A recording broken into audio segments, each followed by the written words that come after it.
এলাকার উপকার হচ্ছে। আরিফপুরে 3টা প্রাথমিক বিদ্যালয়, কয়টা? 3টা সরকারি না বেসরকারি? সরকারি, 3টাই সরকারি প্রাথমিক বিদ্যালয়। কিন্তু আরিফপুরে একটা উচ্চ বিদ্যালয় নেই, আরিফপুরে একটা কলেজ নেই, আরিফপুরে একটা বড় মাদ্রাসা নেই, আরিফপুরে একটা বিশ্ববিদ্যালয় নেই। আরিফপুরে মানুষগুলোর স্বপ্ন দেখা উচিত। আরিফপুরে যেই জনবল আছে, আরিফপুর মশকিপুরে যে জনবল আছে, আরিফপুর মশকিপুরে যে ছাত্র আছে, এই ছাত্রগুলো কেউ মহেশপুর যায়, কেউ খুশবাস যায়, কেউ অলিতুলা মাদ্রাসায় যায়, কেউ রামমোহন যায়, বিভিন্ন জায়গায় গিয়ে আগানগর কলেজে তারা পড়াশোনা করে, হরিপুর পড়াশোনা করে, ফয়াবুজ সেখানে যে মহিলা উচ্চ বিদ্যালয় সেখানে তারা পড়াশোনা করে। এই পড়াশোনা করুক, প্রতিষ্ঠানগুলো সব চলুক, কিন্তু মানুষ কি দিন দিন বাড়তেছে না কমতেছে? আরিফপুরকে স্বপ্নে টার্গেট নেওয়া উচিত। আরিফপুরকে আসলেই এই সমস্ত যে প্রতিযোগিতা, হিংসা বিদ্বেষের কারণে এখন আমরা সম্ভব করে উঠতে পারিনি। আরিফপুরের কর্ণধার যারা, দায়িত্বশীল যারা, এই ইউনিয়নের কর্ণধার যারা, ওনারা আরিফপুরকে একটি আলাদাভাবে নজরে দেখেন। তার কারণ হচ্ছে আরিফপুর যেমন জনবলের দিক থেকে বেশি, আরিফপুর ভোটের দিক থেকে বেশি, আরিফপুর আবার একটু ঝামেলার দিক থেকেও বেশি। আমার কথা বেজার হয়েছেন নাকি? আমি তো দেখতেছি সবার নজরে আরিফপুর। যেমন যদি আমরা বলি আমাদের সেন্ট মার্টিনের দিকে যেমন আমেরিকার নজর আছে, সেন্ট মার্টিনের যেমন চীনের নজর আছে, সেন্ট মার্টিনের দিকে যেমন করে মায়ানমারের নজর আছে, ইন্ডিয়ার নজর আছে, ঠিক আরিফপুরের দিকে পুরো ইউনিয়ন না, শুধু পুরো বরুণারও দেখেছি নজর আছে। তার কারণ হচ্ছে আমি অনেকগুলো ইলেকশন দেখেছি, তো অনেকগুলো ইলেকশন দেখেছি আমি। সেখানে এমপি ইলেকশন বলেন, উপজেলা চেয়ারম্যান ইলেকশন বলেন এবং ইউনিয়ন পর্যায়ের ইলেকশন বলেন, সবগুলোর একটা গুরুত্ব কিন্তু আরিফপুর নিয়ে থাকে। এটা আমার দেখা। তাহলে কিন্তু আমি মনে করি আরিফপুর অবহেলিত, যদিও পুরো দেশে আমার, কিন্তু আমি আরিফপুরের কথা এই জন্য বলছি, আরিফপুর অবহেলিত।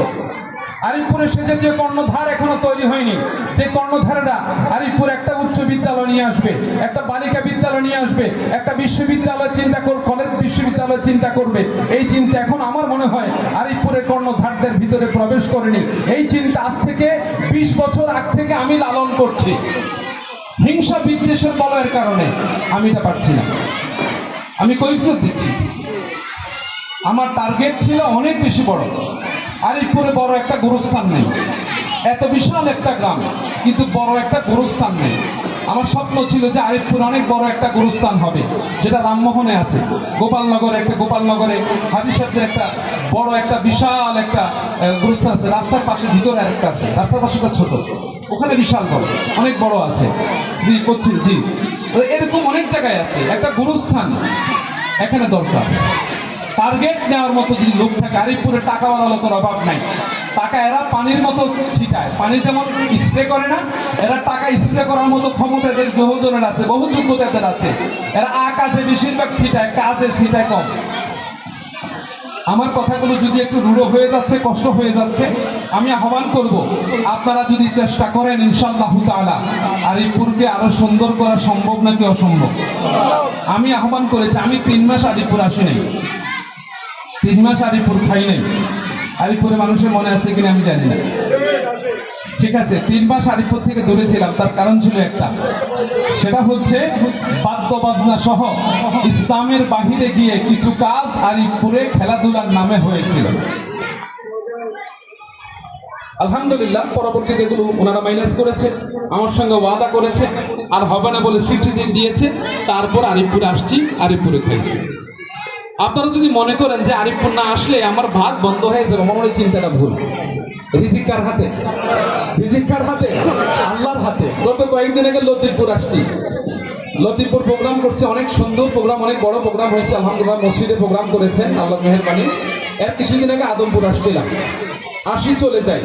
তো লতিফপুরের প্রোগ্রামের দিন খানকায় ঢুকছি, আরিফপুর খানকায় ঢুকে ওযু করছি, আসরের নামাজ পড়ছি, আবার বের হয়ে গেছি, মাগরিব পড়বো লতিফপুর সেই উদ্দেশ্যে। আরিফপুরকে ভালোবাসি এই জন্য, আমি যদিও আমার জন্ম কচুয়াতে, কিন্তু আমার আব্বার সঙ্গে যখন আমি ক্লাস 2তে পড়ি তখন থেকে আরিফপুরের সাথে আমার উঠা বসা, আরিফপুরের জমিনের সাথে আমার মিশা। সেজন্য আরিফপুরের প্রতি আমার আবেগ অনুভূতি বেশি, আমার ভালোবাসা বেশি, টার্গেটও বেশি। এবং আচ্ছা আমি আপনাদেরকে যদি অবগত করতে চাই, সাজুলিয়া দরবার শরীফ কচুয়াতে যেখানে আছে অনেক বড়রা আলহামদুলিল্লাহ সেখানে ধরেন আসেন, আপনাদের এখানে কথাবার্তা বলেন, রাজনৈতিকভাবে প্রশাসনিকভাবে অনেকেই মোহাব্বত করেন, ভালোবাসেন, কিন্তু কখনো কেউ বলতে পারবে না কারোর সঙ্গে আমি ক্ষমতার অপব্যবহার করেছি। যে শত্রু আমি তাকেও সালাম দিয়েছি, রাস্তায় দাঁড়িয়ে আমার সামনে গালিগালাজ করেছে, সালাম দিয়ে মুসাফা করে তাকে বসার চেষ্টা করেছি।